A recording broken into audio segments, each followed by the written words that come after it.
Pila ka mga residente sa Iloilo City nabulad sa nagatagiti nga init kag paunahay pila agod makakuha sang rasyon sang tubig. Mga residente nagapanawagan nga madugangan ang generasyon nga tubig. Ini ang gintutukan ni John Sala. Kung mauna ka sa pila, bastanteng imo tubig. Apang kung maulihi, better luck next time.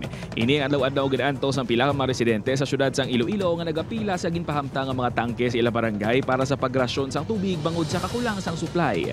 Kung gusto mo makatubig, temprano pa lang dapat nga magpila ka na suno kay Nanay Maria Luvil. Pila na ka oras kami ginulat, ginainitan. Napangita pa silong sir eh. Huwag kami kabalo kung makabalik pa kami. Kaya wala na mabalaan kung basi maubusan na dugay-dugay yung tubig. Sanday Nanay Susana kag Nanay Angeles naman nagaugtas na bangod bugtawan nila sang aga para magpila. Apang bangod, nagapartihan na ilang sila sang ilang makasilingan, ginakulang gid ang supply. Kulang-kulang gid ti kun mag ang nawasa, ti palumbaan ay naman kuha suludlan. Bao Diyos ko, ang amon di nga tubig, ang sitwasyon namon din subong sa tubig, grabe gid dyan.